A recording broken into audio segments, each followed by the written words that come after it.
dan siap untuk meninggalkan pulau masa depan itu. Berhubung kapal bajak laut topi jerami dan bajak laut Giant Warrior akan berlayar bersama, maka akan ada percakapan-percakapan menarik antara Luffy dan kawan-kawan dengan para raksasa. Percakapan itu mengenai Elbaf. Usopp pasti yang akan paling bersemangat untuk bertanya lebih dulu, karena sejak lama dia sangat ingin pergi ke sana. Dory, Brogy, dan para raksasa lain pun dengan antusias menceritakan berbagai hal menarik yang ada di kampung halaman mereka itu. Dalam percakapan tersebut, mereka juga akan membahas soal pohon legendaris yang ada di Pulau Elbaf. Bila kita ingat kembali dalam kilas balik Big Mom ketika dia dibuang ke sana oleh orang tuanya, memang terlihat ada batang pohon dengan ukuran yang sangat masif. Akan diketahui bahwa itu bukan pohon biasa, melainkan pohon ada. Mendengar itu membuat Franky terkejut dan bilang bahwa kapal bajak laut topi jerami terbuat dari kayu itu. Para raksasa pun akan bilang bahwa bajak laut topi jerami beruntung sebab kayu Adam sangat jarang bisa sampai keluar Pulau Elbaf. Setelah itu, Zoro bertanya apakah di Elbaf ada pendekar pedang kuat. Para raksasa pun berkata bahwa ada banyak pengguna pedang yang hebat di Elbaf, tapi yang terkuat saat ini adalah Pangeran Loki. Sebenarnya Dory dan Brogy baru mengenal Loki belum lama ini, karena dulu sebelum mereka menjadi bajak laut lebih dari 100 tahun yang lalu, sang pangeran itu belum lahir. Kemudian, ketika mereka kembali ke Elbaf setelah pertarungan panjang di Little Garden, mereka terkejut melihat sosok pangeran yang tangguh itu.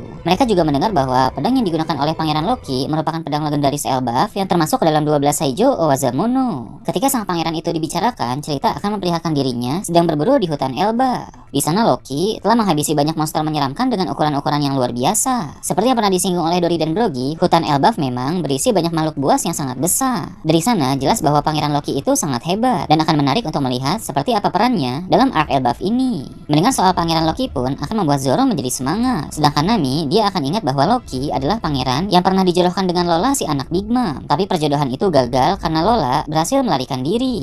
Pangeran Loki bisa dibilang adalah raksasa terkuat yang ada di Elbaf saat ini. Selain pengguna pedang yang hebat, dia juga sepertinya adalah pengguna buah iblis yang sangat kuat. Seperti yang kita tahu, ada 4 dewa yang pernah disinggung dalam arc Skypiea, yaitu Dewa Matahari, Dewa Hutan, Dewa Hujan, dan Dewa Bumi. Nah, Pangeran Loki ini sepertinya adalah pemilik kekuatan Dewa Hutan, karena memang dia selalu hidup di dalam hutan meskipun statusnya sebagai pangeran. Dia tidak suka hidup di dalam istana kerajaan, dan lebih suka hidup liar dan berburu di hutan Elbaf. Nanti ketika Luffy sampai di Elbaf dan bertemu dengan Pangeran Loki, mereka akan saling terkejut karena ada kesamaan yang mirip dari perubahan mereka. Para raksasa pun teringat bahwa belum lama ini Elbaf kedatangan tamu yang merupakan seorang pengguna pedang yang sangat kuat. Ketika para kru Luffy bertanya itu siapa, mereka pun menjawab orang itu adalah Shanks. Luffy pun terkejut mendengar nama Shanks. Kemudian Dory dan Brogy mengatakan bahwa Shanks adalah teman baik mereka. Robin juga penasaran apa yang dilakukan oleh Yonko rambut merah itu di Pulau Elbaf, dan para raksasa menjawab bahwa mereka tidak tahu detailnya. Tapi yang jelas Shanks pergi menemui Sarjana O'Hara. Sarjana yang mereka maksud ini adalah Jaguar di Sao. Tentu Shanks memiliki maksud tersendiri mengapa dia ingin bertemu dengan Sao. Mereka juga menceritakan bahwa sebelum meninggalkan Pulau Elbaf, Shanks sempat bertarung melawan seorang bocah bajak laut bernama Ki. Luffy dan kawan-kawan pun kaget mendengar hal itu, dan mereka bertanya bagaimana hasil dari pertarungan tersebut. Sambil tertawa, para raksasa mengatakan bahwa Shanks mengalahkan Kid hanya dengan 1 kali serangan. Mendengar itu membuat semua kru bajak laut topi jerami menjadi tercengang. Mereka tahu bagaimana kekuatan Kid saat di Wano Kuni, sehingga tak terbayangkan betapa gilanya kekuatan Shanks yang mampu mengalahkannya hanya dengan 1 serangan saja.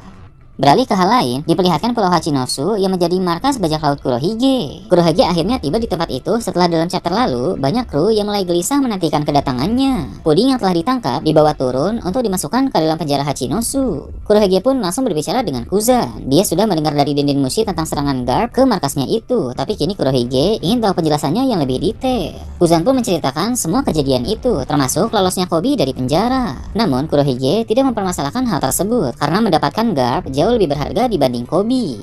Menurut Kuzan, Garp saat ini masih dalam keadaan terluka parah dan sedang dibekukan. Dia ditahan di salah satu sel penjara di Pulau Hachinosu. Kuzan juga berkata bahwa menahan Garp lama-lama bisa mendatangkan bencana ke Pulau Hachinosu, sebab Garp adalah legenda dan pahlawan angkatan laut. Menahan Garp di sana bisa memancing kedatangan dari para veteran angkatan laut yang merupakan teman dari Garp. Walau sudah tua, tapi orang-orang itu tidak bisa diremehkan. Lalu tak sedikit pula para marinir aktif yang mengagumi pahlawan angkatan laut itu, sehingga mereka bisa terpancing emosi ketika tahu bahwa Garp dipenjara di Pulau Hachinosu. Kuzan cukup yakin Akainu tidak akan bertindak mengenai Garp, karena sekarang Akainu pasti sangat sibuk dengan berbagai hal. Ketika Kuzan mengatakan itu, akan diperlihatkan panel-panel yang berisi para veteran dan marinir aktif yang sedang berada di berbagai tempat. Mereka semua merupakan teman-teman atau orang-orang yang mengagumi Garp. Dalam panel-panel itu, ada Sengoku yang sedang bersama dengan Suru, ada Kong di dalam ruangannya, dan ada Vice Admiral Momo Usagi, Tokikake, dan Momonga dalam satu ruangan. Serta ada pula karakter-karakter misterius yang berupa siluet saja, yang entah mereka ini veteran atau marinir yang masih aktif. Ada indikasi bahwa mereka semua tidak akan tinggal diam saja. Kurohige pun meminta Kuzan untuk tetap tenang karena dia sudah punya rencana yang berkaitan berpindah ke Marijois, memperlihatkan para kesatria suci yang sedang berkumpul di suatu ruangan.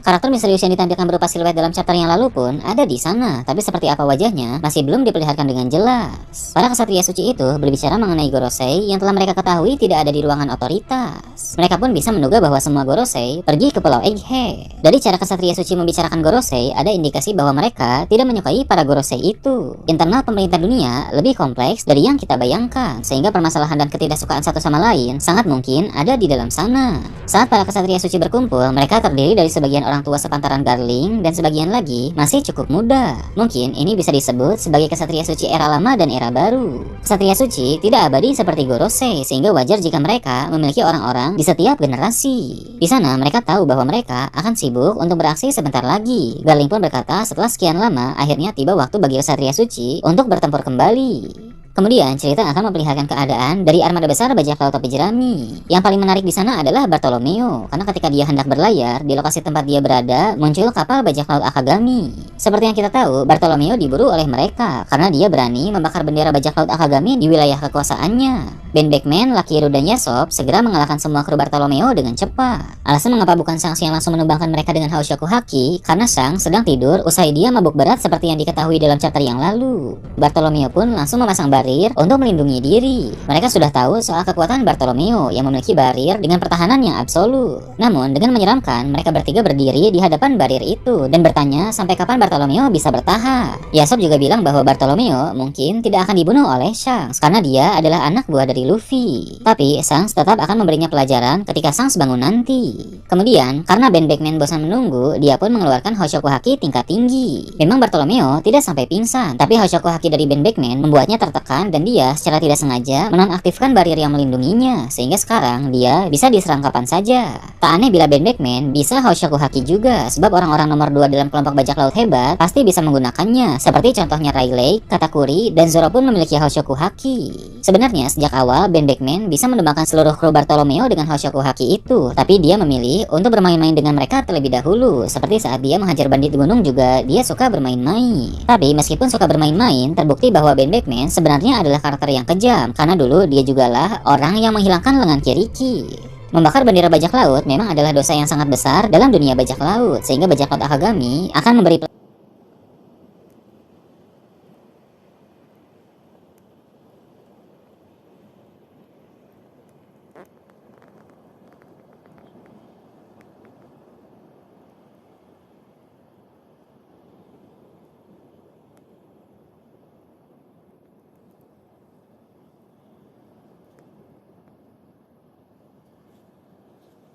Nih talaga.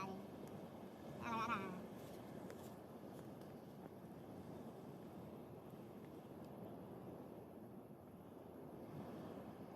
Aduh,